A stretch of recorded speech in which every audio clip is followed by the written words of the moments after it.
Hello students, welcome to Sai India classes. और आज हम क्लास 9th की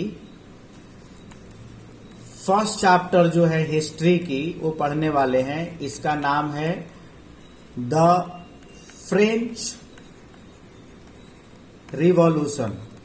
ठीक है, अब ये जो चैप्टर का नाम है इसी से हमको पूरी कहानी पता चलेगी। सबसे पहले मैं बेसिक आपको बता दूं कि फ्रेंच मतलब कि ये फ्रांस से रिलेटेड है।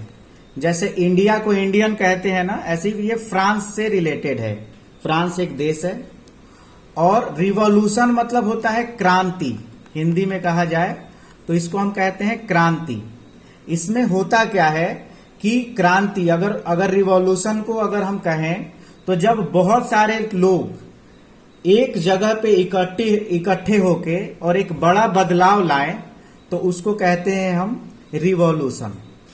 बात है हमारी 14 जुलाई 1789 की। 14 जुलाई 1789 को पेरिस के एक शहर पेरिस में पूरे शहर में हड़कंप मचा था। 7,000 से ज्यादा लोग, ठीक है, वहां का एक बेस्टाइल जेल था, वहां पे इकट्ठे हुए थे। सब बंदूक लेकर इकट्ठे हुए थे, ठीक है, उनके साथ गन था और बहुत ही गुस्से में थे।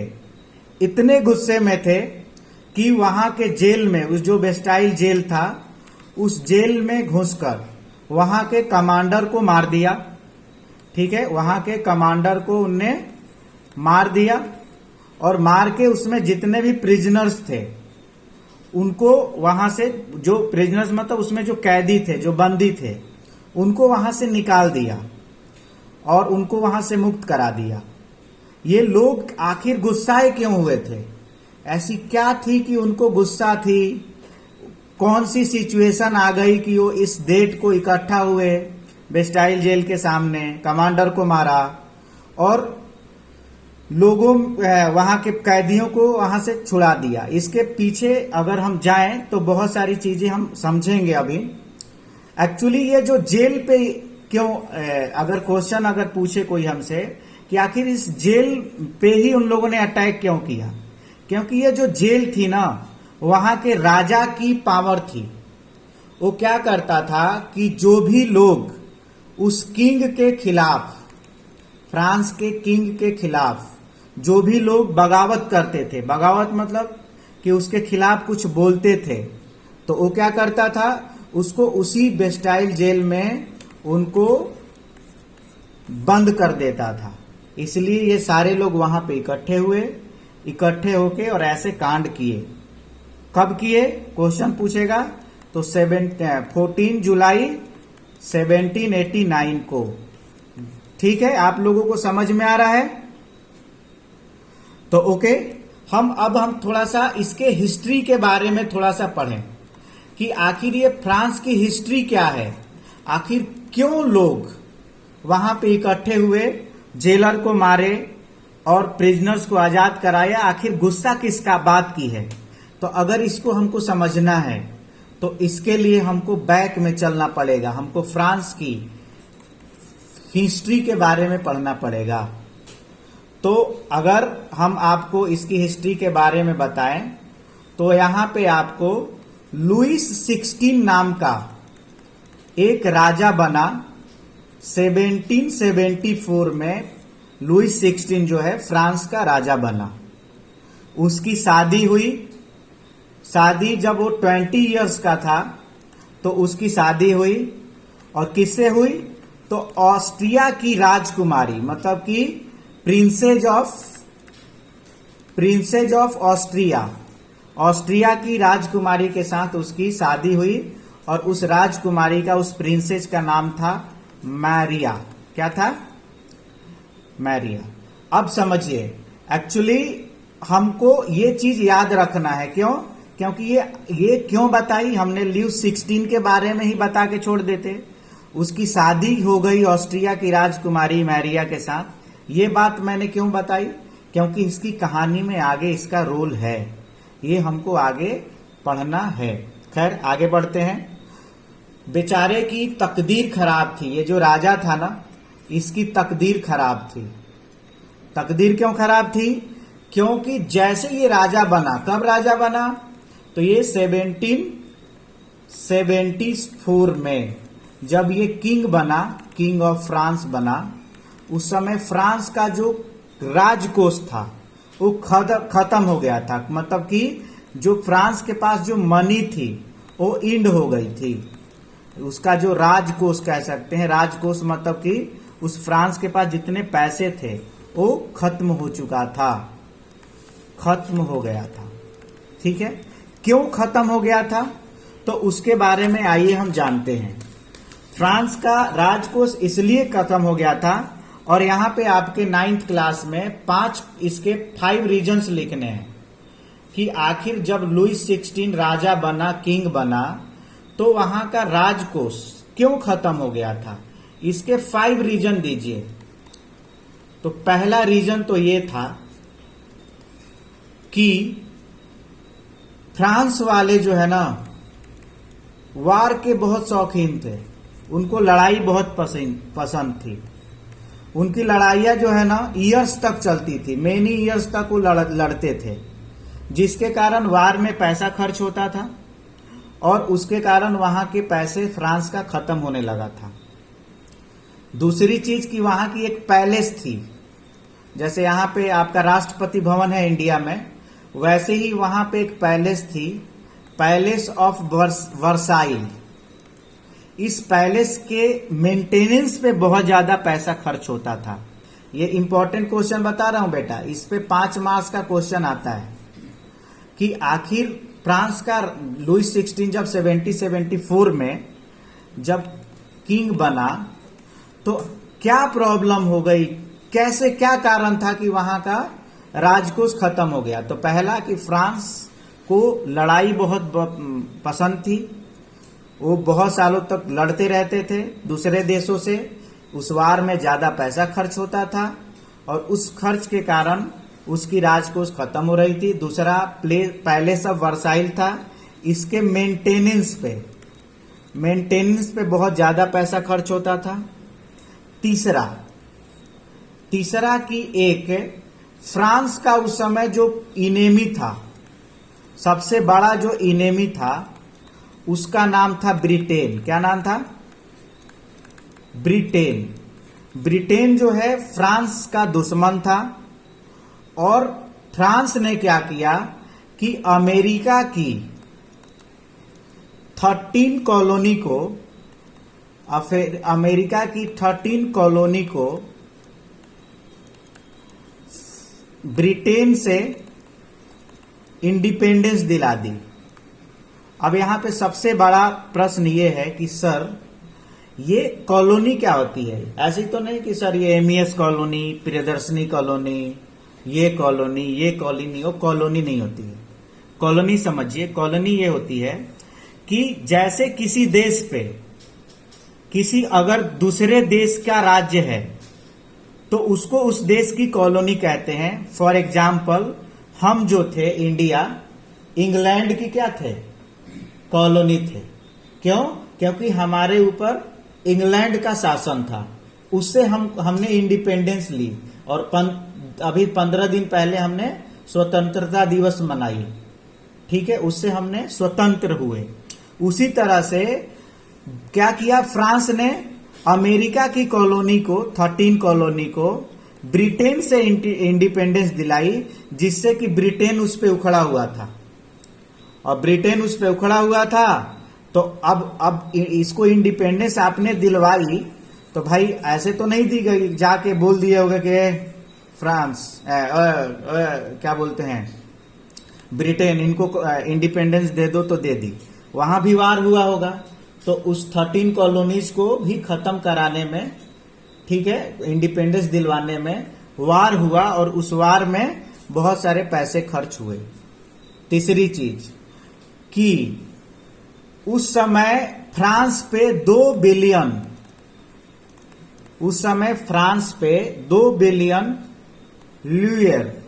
लुयर जैसे यहां पे रूपीज कॉलोनी है, हमारी रूपीज है ना, करेंसी हमारे इंडिया की, उसी तरह उस समय फ्रांस की जो करेंसी होती थी लुएर होती थी, उस समय 2 बिलियन लुएर की उस पे बेचारे पे कर्ज था। किस पे? फ्रांस पे। तीसरी चीज कि जो लोग भी, पांचवी चीज, जो लोग भी फ्रांस को पैसे देते थे, भले ही उसके नागरिक ही क्यों ना हो, उस पे 10% इंटरेस्ट लेते थे। जो लोग फ्रांस को पैसे देते थे उनको वो लोग फ्रांस से 10% उसके बदले में इंटरेस्ट लेते थे, जिससे कि उसके ज्यादा सा ज्यादा पैसा जो है फ्रांस का ब्याज पे चला जाता था। उसका जो बजट था वो फ्रांस पे चल जाता था। और चौथी चीज उसके अगली ये कि बहुत सारे पैसे जो है जो गवर्नमेंट एम्प्लॉइज हैं, जैसे मिलिट्री हो गई, उसके बाद आप पोस्ट ऑफिस के हो गए, और उसके बाद जो भी पुलिस ऑफिसर्स हो गए, उनकी सैलरी पे भी बहुत सारा पैसा खर्च होता था। और ये सब कुछ रीजन्स हैं जिनके कारण फ्रांस की इकोनॉमी पे खतरा आया। और जब 1774 में लुइस 16 जब वहां का किंग बना तो ये ऑलरेडी वहां की प्रॉब्लम्स थी, जिसके कारण उसको टैक्स बढ़ाना पड़ा। किसको? लुइस 16 को टैक्स बढ़ाना पड़ा। उसके बाद लुइस 16 ने क्या कर दिया कि इंक्रीज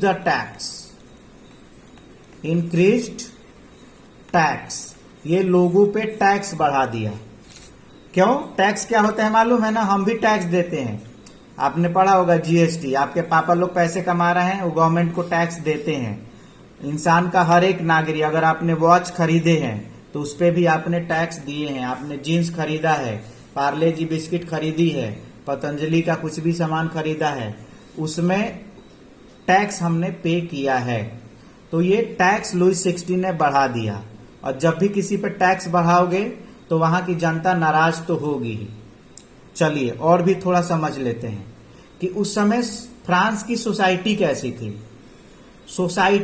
थी। मतलब उस समय फ्रांस के लोग 3 हिस्सों में बटे हुए थे। और उनको कहते थे, पहले वाले को फर्स्ट एस्टेट कहते थे, दूसरे थे सेकेंड एस्टेट, और तीसरे थे थर्ड एस्टेट। अब ये कैसे लोग थे? तो फर्स्ट एस्टेट में क्या आता था? तो फर्स्ट एस्टेट में चर्च आता था। चर्च में जो काम करते थे, ठीक है, वर्किंग इन चर्च, उनको कहते थे हम फर्स्ट एस्टेट को लोग। और उनका दूसरा नाम कहते थे क्लर्जी। क्या कहते थे? क्लर्जी। और जो भी किंग था, किंग के मिनिस्टर थे, और उसके मिनिस्ट्री से जुड़े हुए जो लोग थे, उनको हम कहते थे सेकेंड एस्टेट के लोग। और उन सेकेंड एस्टेट के लोग को हम कहते थे नोबिलिटी। क्या कहते थे? नोबिलिटी। और थर्ड एस्टेट में कौन आते थे? तो जितने भी बिजनेसमैन हैं, जितने भी घड़ी बनाने वाले हैं, जितने भी मर्चेंट्स हैं, मतलब व्यापारी हैं, जितने आपके कॉमन मैन हैं, आम पीपल हैं, कॉमन मैन, फार्मर्स, सैलून वाला, सब्जी बेचने वाला, जूता पॉलिश करने वाला, ठीक है, ये सारे किस में आते थे? थर्ड एस्टेट में। तो उस समय फ्रांस की सोसाइटी 3 एस्टेट में बटी थी, फर्स्ट एस्टेट, सेकेंड एस्टेट और थर्ड एस्टेट। फर्स्ट एस्टेट में चर्च में काम करने वाले लोग आते थे, जिनको वहां क्लर्जी कहा जाता था। सेकेंड एस्टेट में राजा के मंत्री और उस मिनिस्ट्री में काम करने वाले आते थे, उनको नोबिलिटी कहा जाता था। और बाकी जितने भी प्राइवेट सेक्टर के लोग थे, उनको थर्ड एस्टेट के अंदर में रखा गया था। इसके साथ हमारे और भी कुछ चीजें जानने वाली हैं, आइए देखते हैं। सर, जो बिग बिजनेसमैन, चलिए इसके साथ और भी हमको कुछ चीजें जानने की जरूरत है। जैसे उस समय जो 90% थे, 90% जो पॉपुलेशन था वो किसका था? फार्मर्स का था। मतलब कि उस समय फ्रांस में जितने भी लोग थे उसके 90% जो है वो खेती पे डिपेंड करते थे। लेकिन उसमें उस 90% पीपल में ओनली 30% फार्मर्स के पास खुद की जमीनें थी। Have their own field, own land थी। ठीक है, मतलब कि टोटल पॉपुलेशन तो 90% फार्मर्स की थी, लेकिन उसमें 30% फार्मर्स ऐसे थे जिनके पास खुद की जमीनें थी। बाकी के जो रेस्ट 60% फार्मर्स थे वो क्या करते थे, वो क्लर्जी मतलब कौन, क्लर्जी मतलब कौन, जो चर्च में काम करते थे, फर्स्ट स्टेट के लोग। नोबिलिटी जो सेकेंड स्टेट के लोग थे। और rich people of third state, मतलब कि जो थर्ड स्टेट के अमीर लोग थे उनकी जमीनों पे खेती करते थे। बात समझ में आई कि नहीं आई? उस समय फ्रांस की पॉपुलेशन का 90% फार्मर्स थे, उसमें 30% फार्मर्स के पास अपनी खुद की फील्ड थी। बाकी के 60% जो फार्मर्स थे उनके पास खुद की लैंड नहीं थी। तो क्या करते थे कि जो क्लर्जी थे, जो नोबिलिटी थे, मतलब क्लर्जी मतलब फर्स्ट स्टेट जो चर्च में काम करता है, नोबिलिटी मतलब सेकेंड स्टेट जो मिनिस्टर और किंग थे, और जो रिच पीपल है थर्ड स्टेट के, उनकी जमीनों पे ये लोग काम करते थे। ठीक है, साथ साथ जो क्लर्जी और नोबिलिटी थे, क्लर्जी एंड नोबिलिटी थे, उनके पास कुछ और भी फैसिलिटी थी। क्या फैसिलिटी थी? तो उनके पास फैसिलिटी थी कि वो जब चाहें, जितना चाहें, थर्ड स्टेट के लोगों से काम ले सकते हैं। मतलब हमारा भाई हमारा गाड़ी धो दो, हमारा काम करो, हमारा ड्राइवर बनो, उनसे काम करवाते थे। किससे? थर्ड स्टेट के लोगों से। ठीक है, साथ साथ उस पे एक चर्च भी टैक्स लेता था, चर्च भी टैक्स लेता था अलग से। ठीक है, उस टैक्स को कहते थे हम थाइस, THES। थाइस एक टैक्स था जो कि चर्च लेता था। किससे? तो फार्मर से, जिसमें उनको 10% पूरी ऑफ हार्वेस्ट, मतलब उसने जितने भी फार्मर ने अपने फसल उसने हार्वेस्ट किया उसका 10% उसको किसको देना पड़ेगा? चर्च को। चर्च मतलब क्लर्जी वालों को देना पड़ेगा। ठीक है, और इसके साथ साथ, ये तो 5 थे ही, इसके साथ साथ कुछ और भी टैक्स थे। जैसे एक डायरेक्ट टैक्स था, उसको बोलते थे टाइल। टाइल नाम का एक डायरेक्ट टैक्स था जो कि ये गवर्नमेंट को देना पड़ता था, इसको कहते थे टाइल। ये डायरेक्ट टैक्स था जो गवर्नमेंट को देना पड़ता था।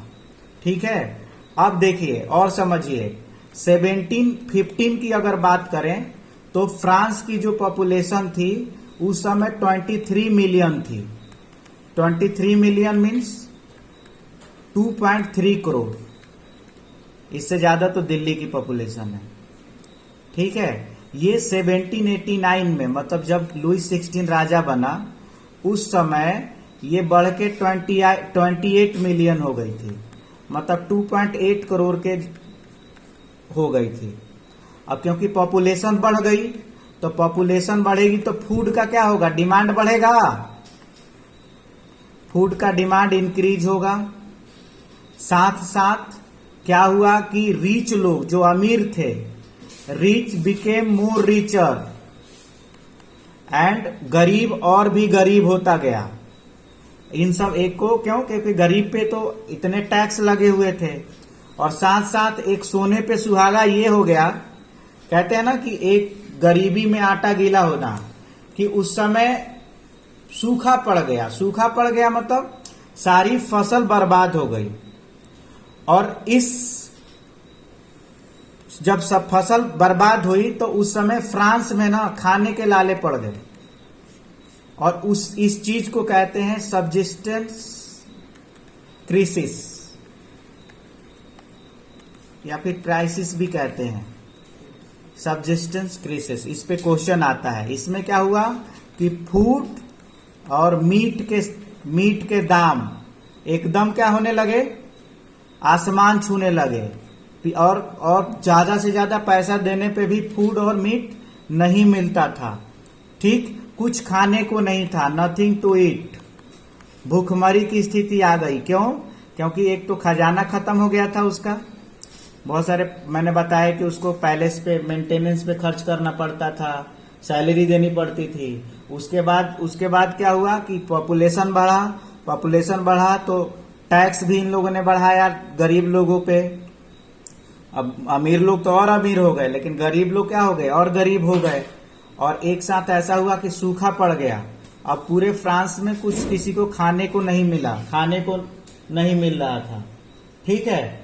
और उसके बाद फिर क्या हुआ कि इसी के कारण ये लोग गुस्से में आके और कब की, तो ये गुस्से में आए और 14 जुलाई 1789 को इनने प्रोटेस्ट किया, ठीक है। प्रोटेस्ट किया क्यों? क्योंकि फूड का दाम आसमान छू रहा था, बहुत से ज्यादा फूड का दाम हो गया था, खाने को नहीं थे, सब्सिस्टेंस क्राइसिस आ गया था, ठीक है। इसके कारण क्या हुई कि ये कहानी उस दिन हुई। साथ साथ और भी मैं बताऊं तो इसके पहले और भी छोटी छोटी बगावतें हुई थी किंग के खिलाफ, लेकिन वो इतनी बड़ी नहीं थी। लेकिन 14 जुलाई को जब इनने जेलर को मारा और उसके प्रिजनर्स को आजाद दिलाया, तो ये बहुत बड़ी बगावत हो गई, ठीक है। तो अगर 14 जुलाई का मेन अगर रीजन इतने डिस्कशन में देखें तो हमको देखने में मिलेगा कि इंक्रीज इन टैक्स और फूड की कमी के कारण जनता उब गई, भूखमरी आ गई, और जिसके कारण ये बगावत हुआ। अब हम ये बताएंगे कि भाई आग तो लगी, तो भाई आग लगाने में किसी ना किसी का हाथ तो होता है। अब हम देखेंगे कि इसमें 2 फिलोसफर थे, इसको हम अगली वीडियो में देखेंगे, ठीक है।